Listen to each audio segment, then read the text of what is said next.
Hello, ladies and gentlemen, and welcome to another episode of What Can I Say? The show that I talk about things you need to hear, things you don't need to hear, or things I simply have an opinion on.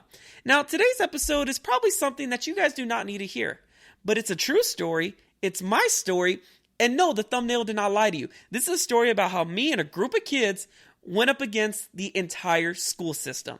Now, it doesn't really have a happy ending, nor is it as dramatic as the way I just made it sound, but like I said, it's my story. Now, before I get started, I just want to say, for my visual viewers, I am wearing a Bernie Sanders t-shirt.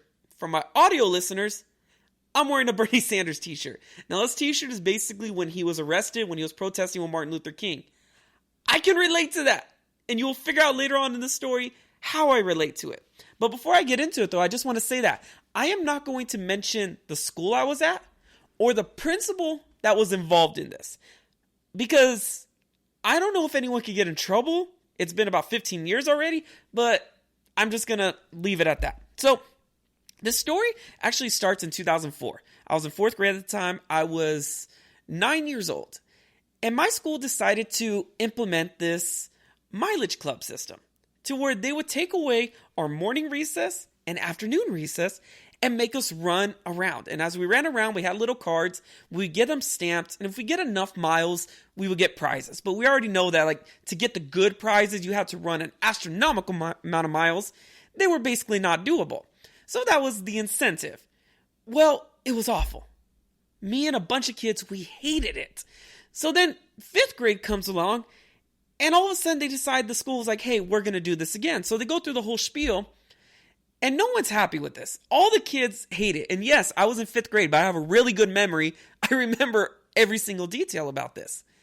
And I remember in class talking to a bunch of kids, telling them, listen, I don't want to do this. You don't want to do this. What can we do to get out of this? Well, at this time, we were learning about Martin Luther King. And the teachers, the way that they talked about him, that he was a great man, that he was a voice for the people. And I bought into that. I was like, oh my gosh, I could be a voice for the people. Bunch of kids, we don't want to do this. Maybe if I start a protest the way that he did it, we can get something going. So that night, I went home, made a bunch of protesting signs, came back to school, passed them out to the kids that I knew that were going to protest with me.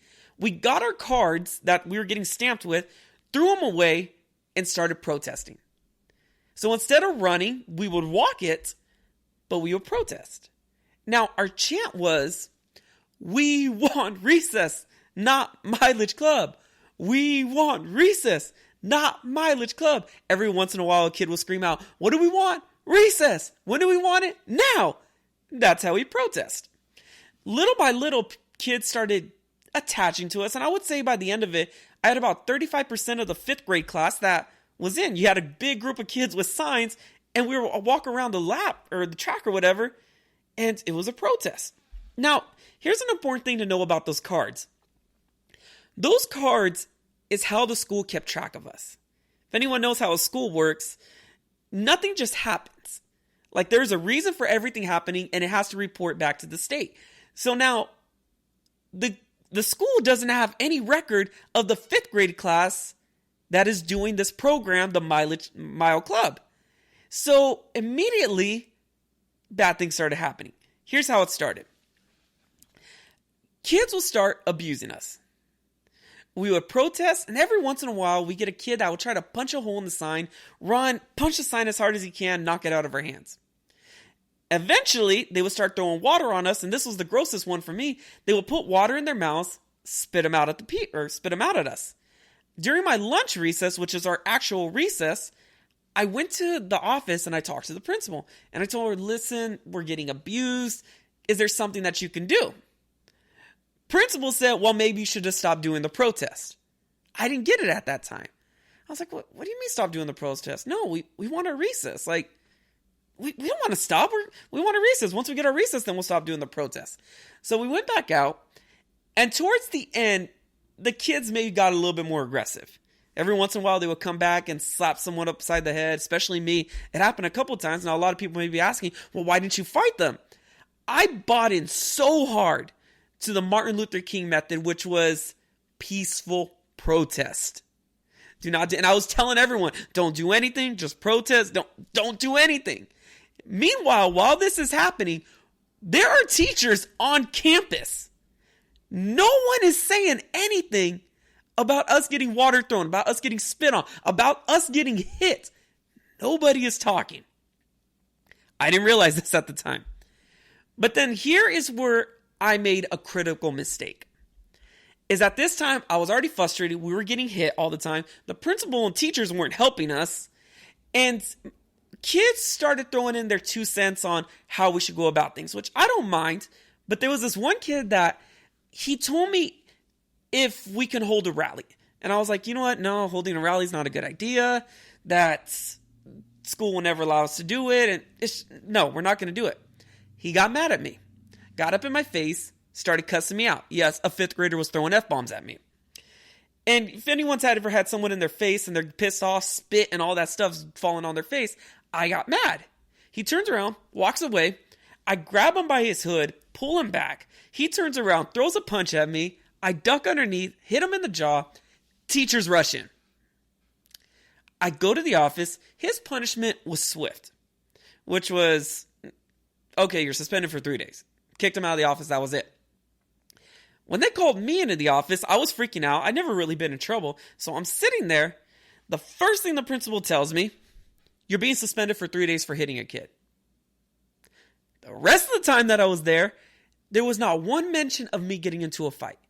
So for about 10 to 15 minutes, the principal's drilling me about how I'm causing a distraction, how kids are getting hurt because of me, that look at what just happened.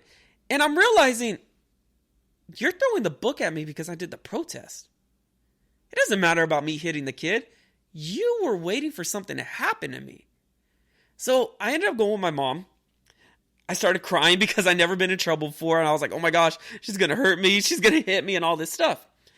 I came back to school about 3 days later. And this was an amazing sight for me. I went into the office and there was a chart that was right there. Now the chart, what it represented was the productivity and how much we were running. Now 4th grade was really high, and then you got 3rd grade, 5th grade, they were up there too. But 5th grade, we threw away all of our cards. We weren't turning anything in. Our chart was astronomically low. And I'm looking at, I had the biggest smile on my face because I'm like, we got our point across. Now, they never really got rid of it, the mileage club, but no one was turning in their cards. We all threw them away. We're all just kind of walking around. And yes, it got a little bit quiet. Now, I ended up moving schools after that year, so I never knew if they brought it back. But here's where the story kind of takes another turn. And these were the life lessons that I learned from it, which was I found out later on that, if you guys don't know how schools work, we all think that the principal's in charge, especially when you're going to school. Principal's in charge. Principal has to answer the board has to answer the state, so on and so forth. The board caught wind of what I was doing. And apparently, I made a bad reputation for them.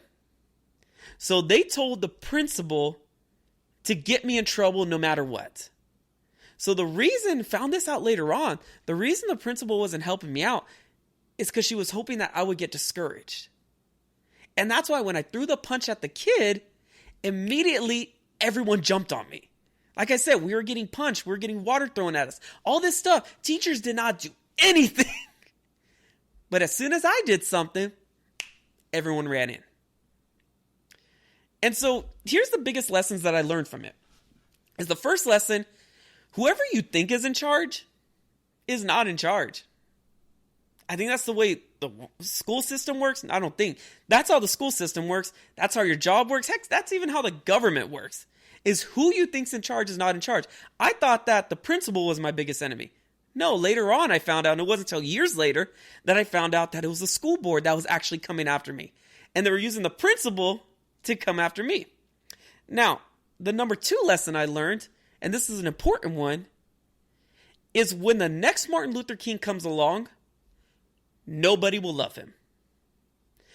I was doing this for the kids, for us to get recess, for us to play, so we wouldn't have to be running around in circles. Even the kids hated me for it. Why? They didn't want to be running either.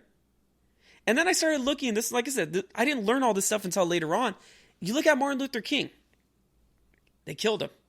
Gandhi. They killed him. You got Malcolm X. They killed him. Jesus Christ. They killed him. Every person that inspires change ends up getting killed. And so when I realized that, actually seeing it in my group, in my peers, in my surroundings, that I don't think I was doing anything bad. But because I was inspiring change, everybody hated me for it. We were getting abused for it. Now, the last lesson I learned, and this was an important one for me, is whenever you put yourself in a position of power, with all your might, be careful not to slip up, because they will jump on you for it. I wasn't doing anything wrong. I was peacefully protesting. I was walking around. We had a chance. We chose not to turn our... We were doing nothing wrong. But as soon as I threw a punch, everything came tumbling down. Now, that may be a life lesson for you guys, which is you can work so hard to build something up, but it takes 1 second for it to come down. So you can say I learned a lot from it. But that's my story. How one kid literally went up against the entire school. Even got to the point where a 5th grader was catching the attention of the school board, and they were holding a principal basically saying, you need to do something. So, I wouldn't necessarily say I won at the end, but it was an experience to remember, and heck, I learned a lot. So, that's my message for you guys today. Thank you guys for watching. If you guys got any questions, comments, I'm not giving away the school's name, but any comments, put it in the bottom. Hit me up on Twitter at ChristianG7752. Thank you guys for listening.